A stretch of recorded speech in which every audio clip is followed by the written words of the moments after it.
Hi ಎಲ್ಲರಿಗೂ ನಮಸ್ಕಾರಗಳು. Smitha's magic ಹ್ಯಾಂಡ್ಸ್ಗೆ ನಿಮಗೆಲ್ಲರಿಗೂ ಸ್ವಾಗತ.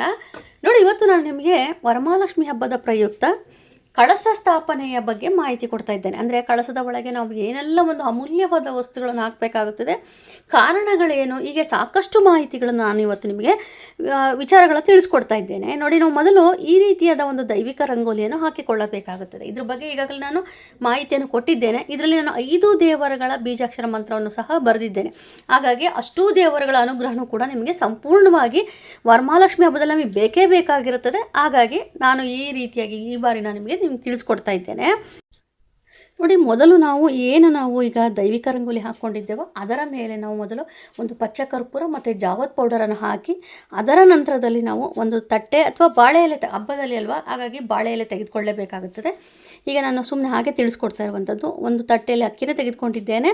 ಆ ಬಾಳೆ ಎಲೆ ನೀವು ತೆಗೆದುಕೊಂಡಾಗಲೂ ಅಷ್ಟೇ 1/4 ಪಾವು ಅಥವಾ 1/2 ಪಾವು ಈ ರೀತಿಯಾಗಿ ನೀವು ಸ್ವಲ್ಪ ಹೆಚ್ಚಿನ ಮಟ್ಟದಲ್ಲಿ ಅಕ್ಕಿಯನ್ನು ಹಾಕಿ, ಕಳಸ ಬಿಗಿಯಾಗೆ ಕೂತ್ಕೋಬೇಕು ಅಂದರೆ ನಾವು ಅಕ್ಕಿಯನ್ನು ಸ್ವಲ್ಪ ಹೆಚ್ಚಿನ ಮಟ್ಟದಲ್ಲಿ ಹಾಕಬೇಕಾಗುತ್ತದೆ. ಅದರ ನಂತರದಲ್ಲಿ ನಾವು ಅದರ ಮೇಲೆ ಓಂ ಮತ್ತು ಸ್ವಸ್ತಿಕ್ ಮತ್ತು ಶ್ರೀಮ್ ಅಂತೇಳಿ ಬೀಜಾಕ್ಷರ ಮಂತ್ರವನ್ನು ಬರೆದು, ನಂತರದಲ್ಲಿ 2 ವಿಳೆದೆಲೆ ತೆಗೆದುಕೊಳ್ಳಿ. ವಿಳೆದೆಲೆ ಮೇಲೂ ಕೂಡ ನಾನು ಶ್ರೀಮ್ ಅಂತೇಳಿ ಬೀಜಾಕ್ಷರ ಮಂತ್ರವನ್ನು ಬರೆದಿದ್ದೇನೆ. ಅದರ ಮೇಲೆ ನಾವು ಅಕ್ಷತೆಯನ್ನು ಹಾಕಿ, ನೀವೇನು ಕಳಸ ಇಡ್ತೀರೋ, ಬಿಂದಿಗೆ ಇಡ್ತೀರೋ, ಆ ಒಂದು ಕಳಸವನ್ನು ನಾವು ಅದರ ಮೇಲೆ ಪ್ರತಿಷ್ಠಾಪನೆ ಮಾಡಿಕೊಳ್ಳಬೇಕಾಗುತ್ತದೆ. ಮೊದಲು ಈ ರೀತಿಯಾಗಿ ನಾವು ವಿಧಾನವನ್ನು ಅನುಕರಣೆ ಮಾಡಬೇಕು. ಮಾಡಿದ್ರೂ ಕೂಡ ನಮಗೆ ಬಹುಮುಖ್ಯವಾಗಿ ನಾವು ಆಚರಣೆ ಮಾಡಬೇಕಾಗಿರುವಂಥದ್ದು ಕಳಸ ಪ್ರತಿಷ್ಠಾಪನೆ. ಅದು ನಮಗೆ ಸರಿಯಾದ ಸಮಯ, ಸರಿಯಾದ ರೀತಿಯಲ್ಲಿ ನಾವು ಪ್ರತಿಷ್ಠಾಪನೆ ಮಾಡಿದಾಗ ವರಮಹಾಲಕ್ಷ್ಮಿ ಹಬ್ಬದಲ್ಲಿ ನೀವು ಯಾವುದೇ ರೀತಿ ಏನೇ ಒಂದು ಪ್ರಸಾದ ಮಾಡಿದ್ರು, ನೀವು ಏನೇ ಡೆಕೋರೇಷನ್ ಮಾಡಿದ್ರು ಕೂಡ ಇದು ಬಹಳ ಬಹುಮುಖ್ಯವಾಗಿರುತ್ತದೆ.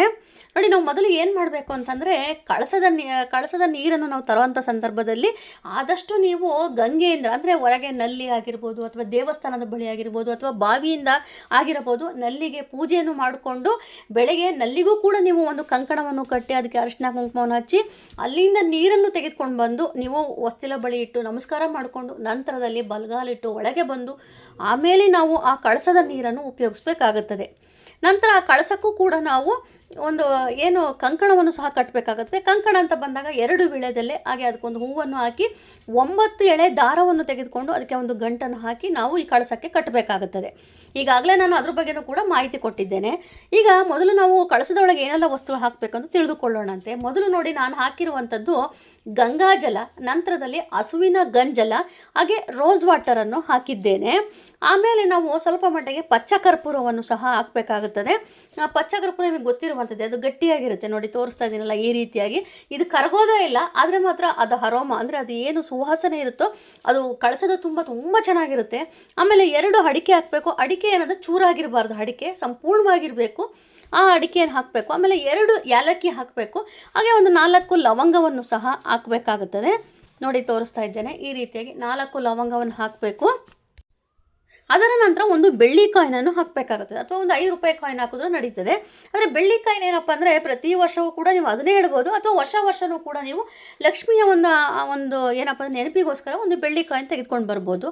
ಅದರ ನಂತರದಲ್ಲಿ ಬೆಲ್ಲ ಅಥವಾ ಕೆಂಪು ಕಲ್ಲು ಸಕ್ಕರೆ ಹಾಕಿ ತುಂಬಾ ಒಳ್ಳೆಯದು, ಹಾಕಲೇಬೇಕಾಗುತ್ತದೆ. ಹಾಗೆಯೇ ಗೊರಂಚನ್ ಅಂತೇಳಿ ಜಾವತ್ ಪೌಡರ್ ಜೊತೆಲಿ ಇದು ಗೊರಂಚನ್ ಅಂತಾರೆ. ಇದಕ್ಕೆ ಏನಪ್ಪ ಅಂದರೆ ಕೇಸರಿ ಬಣ್ಣದಲ್ಲಿರುತ್ತೆ, ಕಾಳಿನ ರೀತಿಯಲ್ಲಿರುತ್ತೆ, ಅಂದರೆ ಸಾಸಿವೆ ಕಾಳಿನ ದಪ್ಪ ಇರುತ್ತೆ, ಕೇಸರಿ ಬಣ್ಣದಲ್ಲಿರುತ್ತೆ.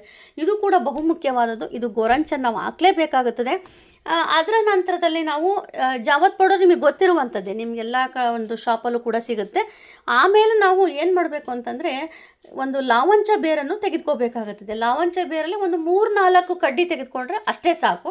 ಅದನ್ನು ಕೂಡ ನಾವು ನೀರಿನಲ್ಲಿ ಹಾಕಬೇಕು. ಲಾವಂಚ ಬೇರು ಏನಕ್ಕಪ್ಪ ಹಾಕಬೇಕು ಅಂದರೆ, ಮನೆ ಯಾವಾಗಲೂ ಕೂಡ ತಂಪಾಗಿರಲಿ ಅಂತ ಹೇಳಿ, ಕಳಸ ಸ್ಥಾಪನೆ ಮಾಡುವ ಸಂದರ್ಭದಲ್ಲಿ ಅಷ್ಟೇ ಅಲ್ಲ, ಇಡೀ ಮನೆಯ ವಾತಾವರಣ ಕೂಡ ತಂಪಾಗಿರಲಿ ಅಂತೇಳಿ ನಾವು ಕಳಸದ ಒಳಗೆ ಒಂದು ಲಾವಂಚ ಬೇರನ್ನು ಹಾಕಬೇಕಾಗುತ್ತದೆ. ಇನ್ನು ಸುವಾಸನೆ ಭರಿತವಾದ ನಾನು ಏನು ಹೇಳಿದೆ, ಒಂದು ಪಚ್ಚ ಕರ್ಪೂರ ಆಗಿರ್ಬೋದು, ಜಾವತ್ ಪೌಡರ್, ಇವೆಲ್ಲವೂ ಕೂಡ ಲಕ್ಷ್ಮಿಗೆ ಪ್ರಿಯವಾದ ವಸ್ತುಗಳಾಗಿರ್ತದೆ.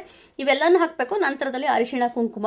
ನಿಮಗೀಗ ಬಹುಮುಖ್ಯವಾಗಿ ತಿಳಿಸ್ಬೇಕಾಗಿರುವಂಥದ್ದು, ತುಂಬ ಜನ ಏನಂದರೆ ಅದಕ್ಕೆ ಡ್ರೈ ಫ್ರೂಟ್ಸ್ ಹಾಕ್ತಾರೆ. ನಾನು ಇದಕ್ಕೆ ಹಾಕೋದಿಲ್ಲ. ಡ್ರೈ ಫ್ರೂಟ್ಸ್ ಏನಪ್ಪ ಅಂತಂದರೆ, ಅದು ಹಾಳಾಗುವಂಥ ವಸ್ತುಗಳು. ಈಗ ನಾವು 3 ದಿವಸ ತನಕ ಕಳಸವನ್ನು ಇಡ್ತೇವೆ. ನಮಗೆ ಶುಕ್ರವಾರ ನಾವು ಕಳಸ ಕದಲಿಸೋದಿಲ್ಲ, ಇನ್ನು ಶನಿವಾರ ಲಕ್ಷ್ಮೀ ವೆಂಕಟೇಶ್ವರ ಸ್ವಾಮಿ ವಾರ, ಆಮೇಲೆ ಭಾನುವಾರ ಅಂತೇಳಿ ಹೀಗೇನೆ 3-4 ದಿವಸ ನಾವು ಬಿಟ್ಟಾಗ ಕಳಸದ ಒಳಗೆ ಅದು ಕೆಟ್ಟು ವಾಸನೆ ಬರುವಂಥ ಸಾಧ್ಯತೆಗಳು ಇರುತ್ತೆ. ಇನ್ನೂ ಒಂದು, ಅದು ತಿನ್ನುವಂಥ ವಸ್ತು ಆಗಿರೋದ್ರಿಂದ ನಾನು ದೇವರ ಮುಂದೆ ಇಟ್ಬಿಟ್ಟು ನೀವು ಪ್ರಸಾದವಾಗಿ ತೆಗೆದುಕೊಳ್ಳಿ, ಅಥವಾ ನೀವು ಅಕ್ಕಪಕ್ಕ ಚಿಕ್ಕ ಮಕ್ಕಳಿದ್ರೆ ಮಕ್ಕಳಿಗೂ ಕೊಡಿ, ಅಥವಾ ದೇವಸ್ಥಾನದ ಬಳಿ ಕೂತ್ಕೊಂಡಿರ್ತಾರೆ ಅವ್ರಿಗೆ ಕೊಟ್ಟರೆ ಇನ್ನೂ ಒಳ್ಳೆಯದು. ಕಳಸದ ಒಳಗೆ ಹಾಕಿ ಹಾಳು ಮಾಡುವಂಥದ್ದು ನನಗೂ ಅದು ಅಷ್ಟು ಸಮಂಜಸವಾಗಿರಲಿಲ್ಲ, ಹಾಗಾಗಿ ನಾನು ಹಾಕಿಲ್ಲ. ಆದರೆ ನಿಮ್ಮ ಒಂದು ಚಾಯ್ಸ್ ಅದು, ನೀವು ಹೆಂಗೆ ನಡ್ಕೊಂಬಂದಿರ್ತೀರೋ ಅದೇ ರೀತಿಯೇ ನಡ್ಕೊಂಬರ್ಬೋದು. ಅದರ ನಂತರ 5 ವೀಳ್ಯದೆಲೆ ತೆಗೆದುಕೋಬೇಕು. ಚೆನ್ನಾಗಿರುವಂಥ ವೀಳ್ಯದೆಲೆ ತೆಗೆದುಕೊಳ್ಳಿ. 5 ವೀಳ್ಯದೆಲೆಗೂ ಕೂಡ ಅರಿಶಿನ ಕುಂಕುಮ ಹಚ್ಚಬೇಕಾಗುತ್ತದೆ. ಆಮೇಲೆ ಒಂದು ಮಾವಿನ ಎಲೆಯ ಕುಡಿಯನ್ನು ಸಹ ಇಡಬೇಕಾಗುತ್ತದೆ. ನಾನು ಮುಂದಿನ ದಿನಗಳಲ್ಲಿ ನಾನು ನಿಮಗೆ ಸಂಪೂರ್ಣ ಅಂದರೆ ಕಾಯಿಯನ್ನು ಯಾವ ರೀತಿ ಸಿದ್ಧತೆ ಮಾಡ್ಕೋಬೇಕು, ಮಾವಿನ ಎಲೆ ಎಲ್ಲದ್ರ ಬಗ್ಗೆನೂ ಕೂಡ ಮಾಹಿತಿ ಕೊಡ್ತೇನೆ. ಹಾಗೆ ಗೆಜ್ಜೆ ವಸ್ತ್ರ ತಗೋಬೇಕು. ಗೆಜ್ಜೆ ವಸ್ತ್ರ ನಾವು ಎಷ್ಟು ಎಳೆ ಗೆಜ್ಜೆ ವಸ್ತ್ರ ಹಾಕಬೇಕು ಅಂತಂದರೆ 16 ಎಳೆಯ ಗೆಜ್ಜೆ ವಸ್ತ್ರವನ್ನು ಹಾಕಿದ್ರೆ ಒಳ್ಳೆಯದು, ಅಥವಾ 2, 4 ಈ ಥರನೂ ಕೂಡ ಹಾಕ್ಬೋದು. ನಾನು ಅದ್ರ ಜೊತೆಲಿ ಒಂದು ಅರಿಶಿಣದ ಕೊಂಬನ್ನು ಸಹ ಹಾಕಬೇಕಾಗುತ್ತದೆ. ಅದು ನಾನು ನಿಮ್ಗೆ ಹಾಕಿ ತೋರಿಸ್ದೆ, ಅದನ್ನು ಹೇಳಿರಲಿಲ್ಲ. ಅರಿಶಿಣದ ಕೊಂಬನ್ನು ಸಹ, ಒಂದು ಅರಿಶಿಣ ಕೊಂಬನ್ನು ಸಹ ಹಾಕಿ, ಅದು ಬಹಳ ಒಳ್ಳೆಯದು. ಇಷ್ಟೆಲ್ಲ ವಸ್ತುಗಳು ನೀವೇನು ಹಾಕಿರ್ತೀರೋ ನೀವು ವಿಸರ್ಜನೆ ಆದ ಮೇಲೆ ನೋಡಿ, ಆ ಕಳಸದೊಳಗೆ ತುಂಬಾ ದೈಹಿಕ ಶಕ್ತಿ ಇರುತ್ತೆ. ಹಾಗೆ ಅದೊಂದರೆ ಈ ಬಾರಿ ನಾನು ನೋಡಿದ ಹಾಗೆ ತುಂಬ ಜನ ಏನಂದರೆ 2 ಕಳಸವನ್ನು ಇಡ್ತಾರೆ. ಅಂದರೆ ತುಂಬ ಚೆನ್ನಾಗಿ ಅಲಂಕಾರ ಮಾಡೋದನ್ನ ಕಲ್ತಿರ್ತೀರಿ. ಈಗ ಸೀರೆ ಎಲ್ಲ ತುಂಬ ರೀತಿ ಅಲಂಕಾರ ಮಾಡೋದನ್ನೆಲ್ಲ ತೋರಿಸ್ತಾ ಇದ್ದಾರೆ, ನೀವು ಸಹ ಕಲ್ತಿರ್ತೀರಿ. ಹಾಗಾಗಿ ಆ ರೀತಿ ಇಟ್ಟಾಗ ನೀವು ಕೆಳಗೆ ಏನು ಮಾಡ್ತಾಯಿದ್ರಿ ಅಂದರೆ ಸಿಲ್ವರ್ ಪಾತ್ರೆಯನ್ನು ಚಾಯ್ಸ್ ಮಾಡ್ತಾಯಿದ್ದೀರಿ. ಅದೊಂದನ್ನು ತಪ್ಪಿಸಿ ಕೊನೆಯ ಪಕ್ಷ ನಾನು ಹೇಳೋದು ಕಂಚಿಂದಾದರೂ ತೆಗೆದುಕೊಳ್ಳೋಕ್ಕಾಗದೇ ಆದರೂ ಸ್ಟೀಲ್ ಆದ್ರೂ ಬಳಕೆ ಮಾಡಿ. ನಾನು ಅದನ್ನು ಕೂಡ ತೋರಿಸ್ತೀನಿ ನೆಕ್ಸ್ಟ್ ವೀಡಿಯೋದಲ್ಲಿ, ಆಯಿತಾ?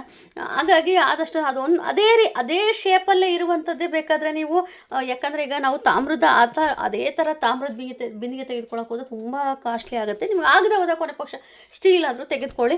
ನಾವು ಅದರ ಒಂದು ಸ್ಟೀಲನ್ನು ಬಳಕೆ ಮಾಡಿದಾಗ ಅದರೊಳಗೆ ಏನೆಲ್ಲ ವಸ್ತುಗಳು ಹಾಕಬೇಕು ಅನ್ನೋದನ್ನು ಕೂಡ ನಾನು ಒಂದು ಮುಂದಿನ ವೀಡಿಯೋದಲ್ಲಿ ನಿಮಗೆ ಖಂಡಿತ ತಿಳಿಸ್ಕೊಡ್ತೇನೆ. ಅದರ ಮೇಲೆ ನಾವು ಈ ಕಳಸ ಬಿಟ್ಟು ಸೀರೆನೆಲ್ಲ ಅಲಂಕಾರ ಮಾಡಿ ನಾವು ಪೂಜೆ ಮಾಡ್ತೇವೆ. ಆದರೆ ನೀವು ಯಾವುದೇ ರೀತಿ ನೀವು ಏನೇ ಮಾಡಿದ್ರೂ ಕೂಡ ಕಳಸ ಸ್ಥಾಪನೆ ಸಮಯದಲ್ಲಿ ಮಾತ್ರ ಇದೇ ರೀತಿಯೇ ನಾವು ಕಳಸವನ್ನು ಪ್ರತಿಷ್ಠಾಪನೆ ಮಾಡಬೇಕಾಗಿರುವಂಥದ್ದು. ಇದು ಪದ್ಧತಿಯೂ ಕೂಡ ಹೌದು, ನಮ್ಮ ಸಂಪ್ರದಾಯ ಕೂಡ ಹೌದು. ಜೊತೆಯಲ್ಲಿ ಇದು ಲಕ್ಷ್ಮೀ ಕಳಸ ಆಗಿರೋದ್ರಿಂದ ತುಂಬಾ ಸಾಂಪ್ರದಾಯಿಕವಾದ ರೀತಿಯಲ್ಲಿ ನಾವು ಆಚರಣೆ ಮಾಡಬೇಕಾಗುತ್ತದೆ. ಹಾಗಾಗಿ ಇವೆಲ್ಲ ವಸ್ತುಗಳು ಮನೇಲಿರುವುದನ್ನೇ ತೆಗೆದುಕೊಳ್ಳಿ, ಏನು ಹೊಸದಾಗಿ ತರಬೇಕು ಅಂತ ಆ ಥರ ಏನಿಲ್ಲ. ಮನೇಲಿರುವಂಥ ವಸ್ತುಗಳನ್ನು ಉಪಯೋಗಿಸ್ಕೊಂಡು ಕಳಸ ಸ್ಥಾಪನೆ ಮಾಡಿ, ಹಾಗೆಯೇ ಕಳಸಕ್ಕೆ ಕೆಳಗೆ ಹಾಕಿರುವಂಥ ರಂಗೋಲಿ ಮೇಲೂ ಕೂಡ ಸ್ವಲ್ಪ ಮಟ್ಟಿಗೆ ಪಚ್ಚ ಕರ್ಪೂರ, ಜಾವತ್ ಪೌಡರ್ ಹಾಕಿ ನೀವು ಮೇಲೆ ಕಳಸ ಸ್ಥಾಪನೆ ಮಾಡ್ಕೋಬೋದು. ಇನ್ನು ನಂತರದ ಪೂಜಾ ವಿಧಾನವನ್ನು ಕೂಡ ತಿಳಿಸ್ಕೊಡ್ತೇನೆ. ಹಾಗೆ 21ನೇ ತಾರೀಕಿನಲ್ಲಿ ವರಮಹಾಲಕ್ಷ್ಮಿ ಹಬ್ಬವನ್ನು ಯಾಕೆ ಆಚರಣೆ ಮಾಡಬೇಕು, ಹಾಗೆಯೇ ಅದರ ಒಂದು ಪೂಜೆಯ ಸರಿಯಾದ ಒಂದು ಮುಹೂರ್ತವನ್ನು ಕೂಡ ನಾನು ನಿಮಗೆ ತುಂಬ ಬೇಗ ತಿಳಿಸ್ಕೊಡ್ತೇನೆ. ನಾನು ಸ್ಟೆಪ್ ಬೈ ಸ್ಟೆಪ್ ಹೋಗ್ತಾ ಇದ್ದೇನೆ, ಯಾರಿಗೂ ಕೂಡ ತೊಂದರೆ ಆಗಬಾರ್ದು ಅಂತೇಳಿ ಹೊಸದಾಗಿ ಕೂಡ ನನ್ನ ವೀಡಿಯೋಗಳನ್ನ ನೋಡ್ತಾ ಇರ್ತೀರಿ, ಅವರಿಗೆ ಉಪಯುಕ್ತವಾಗಲಿ ಅಂತೇಳಿ. ಅದೇ ರೀತಿ ನನಗೆ ಮೆಸೇಜ್ ಕೂಡ ಬರ್ತಾ ಇದೆ, ನಿಮ್ಮಿಂದ ನಮಗೆ ಉಪಯೋಗ ಆಯಿತು, ನಂದು ತುಂಬ ಚೆನ್ನಾಗಿ ಆಗ್ತಾಯಿದೆ, ನಾನು ಕಲ್ತ್ಕೊಳ್ತಾ ಇದ್ದೀನಿ ಅಂತೆಲ್ಲ ಮೆಸೇಜ್ ಮಾಡ್ತಾಯಿದ್ದೀನಿ. ನನಗೆ ನಿಜವಾಗ್ಲೂ ತುಂಬಾ ಖುಷಿ ಆಯಿತು. ನಿಮ್ಮ ನಂಬಿಕೆಯ ಪ್ರಕಾರ ನಾನು ಖಂಡಿತ ಒಂದು ಸ್ಟೆಪ್ ಬೈ ಸ್ಟೆಪ್ ಪ್ರತಿಯೊಂದನ್ನು ಕೂಡ ಯಾವುದೂ ಬಿಡದೇ ಇರೋ ರೀತಿಯಲ್ಲಿ, ಹೇಗಿದ್ರೂ ಇವಾಗ 21ನೇ ತಾರೀಕು ವರಮಹಾಲಕ್ಷ್ಮಿ ಹಬ್ಬ ಮಾಡ್ತೀರಿ ಅಂದರೆ 2 ದಿವಸ 3 ದಿವಸ ಮುಂಚೆನೇ ನಾನು ಈ ಬಾರಿ ಸಂಪೂರ್ಣ ಮಾಹಿತಿ ಕೊಡ್ತಾ ಇದ್ದೇನೆ. ಎಲ್ಲರೂ ಕೂಡ ನನ್ನ ಒಂದು ವಿಡಿಯೋವನ್ನು ಸಬ್ಸ್ಕ್ರೈಬ್ ಮಾಡ್ಕೊಳ್ಳಿ, ಹಾಗೆ ಲೈಕ್ ಮಾಡಿ, ಶೇರ್ ಮಾಡಿ. ನೀವು ಒಂದು ಬೆಲ್ ಬಟನ್ ಕೂಡ ಪ್ರೆಸ್ ಮಾಡಿದಾಗ ನಿಮಗೆ ನಾನು ಯಾವ ಒಂದು ಟೈಮಲ್ಲಾದ್ರೂ ವಿಡಿಯೋ ಹಾಕಿದಾಗ ನಿಮಗೆ ಅದು ನೀವು ಮೊದಲು ನೋಡ್ಬೋದು. ಹಾಗೆಯೇ ನಾನು ಈಗ ಹಬ್ಬದ ಸಮಯ ಆಗಿರೋದ್ರಿಂದ ಒಂದೊಂದು ಸರಿ ಮಧ್ಯಾಹ್ನವೂ ಒಂದು ವೀಡಿಯೋ ಹಾಕ್ತಾಯಿದ್ದೀನಿ, ಈಗ ಬೆಳಗ್ಗೆನೂ ಒಂದು ವೀಡಿಯೋ ಹಾಕ್ತಾಯಿದ್ದೀನಿ. ಈ ಥರ ಆದಷ್ಟು ಎಲ್ಲವನ್ನೂ ಕೂಡ ಕವರ್ ಮಾಡಿ ಯಾವುದನ್ನು ತಪ್ಪಿಸೋದೇ ಇಲ್ಲ. ಸಂಪೂರ್ಣವಾಗಿ ನಾನು ನಿಮಗೆ ವರಮಹಾಲಕ್ಷ್ಮಿ ಹಬ್ಬದ ಮಾಹಿತಿ ಕೊಡ್ತೇನೆ. ಯಾರಿಗೂ ಗೊಂದಲ ಬೇಡ, ಎಲ್ಲರೂ ಕೂಡ ಖುಷಿಯಾಗಿ ಹಬ್ಬವನ್ನು ಆಚರಣೆ ಮಾಡ್ಬೋದು. ಹಾಗೆಯೇ ಇವತ್ತಿನ ದಿವಸವೇ ಮಧ್ಯಾಹ್ನ 2 ಗಂಟೆಯಿಂದ 2:30 ಒಳಗೆ ನಾನು ಮತ್ತೊಂದು ವಿಡಿಯೋವನ್ನು ನಿಮಗೆ ವರಮಹಾಲಕ್ಷ್ಮಿ ಹಬ್ಬಕ್ಕೆ ಸಂಬಂಧಪಟ್ಟಂತೆ ತಿಳಿಸಿಕೊಡ್ತಾ ಇದ್ದೇನೆ. ಅಂದರೆ ಕಳಸ ಬೆಳಗೋದಾಗಿರ್ಬೋದು, ಕೆಂಪು ಆರತಿ ನಾವು ಯಾವ ರೀತಿ ಸಿದ್ಧತೆ ಮಾಡ್ಕೋಬೇಕು, ಕಾರಣ ಏನು, ಹೀಗೆ ಸಾಕಷ್ಟು ಮಾಹಿತಿಗಳನ್ನ ಕೊಡ್ತಾ ಇದ್ದೇನೆ. ದಯವಿಟ್ಟು ಆ ಒಂದು ವಿಡಿಯೋವನ್ನು ಸಹ ನೀವು ನೋಡಲೇಬೇಕು, ಯಾಕಂತಂದರೆ ಅದರ ಸಿದ್ಧತೆಯೂ ಕೂಡ ನಮಗೆ ಬಹಳ ಮುಖ್ಯವಾಗಿರುತ್ತದೆ. ಸೊ ನಾನು ಇವತ್ತು ನಿಮಗೆ ತಿಳಿಸ್ಕೊಟ್ಟಿರೋಂಥ ವಿಡಿಯೋ ನಿಮಗೆ ತುಂಬ ಉಪಯುಕ್ತವಾಗಿದ್ದಲ್ಲಿ ಆದಷ್ಟು ನನ್ನ ಒಂದು ವಿಡಿಯೋವನ್ನು ಶೇರ್ ಮಾಡಿ, ಲೈಕ್ ಮಾಡಿ, ಕಮೆಂಟ್ ಮಾಡಿ, ಹಾಗೆಯೇ ಸಬ್ಸ್ಕ್ರೈಬ್ ಮಾಡ್ಕೊಳ್ಳಿ. ಜೊತೆಲಿ ನೀವು ಬೆಲ್ ಬಟನ್ ಪ್ರೆಸ್ ಮಾಡೋದ್ರಿಂದ ಅಲ್ಲಿ ಏನಾಗುತ್ತೆ ಅಂದರೆ ನಾನು ಯಾವುದೇ ಟೈಮಲ್ಲಿ ಒಂದು ವಿಡಿಯೋಗಳನ್ನ ಹಾಕಲಿ ನಿಮಗೆ ತಕ್ಷಣ ನಿಮಗೆ ನೋಟಿಫಿಕೇಷನ್ ಬರುತ್ತೆ. ಅದರ ಜೊತೆಲಿ ನನ್ನ ಒಂದು ಫೇಸ್ಬುಕ್ ಆಗಿರ್ಬೋದು, ಇನ್ಸ್ಟಾಗ್ರಾಮ್ ಪೇಜನ್ನು ಸಹ ಫಾಲೋ ಮಾಡೋದು ಮರಿಬೇಡಿ. Thank you.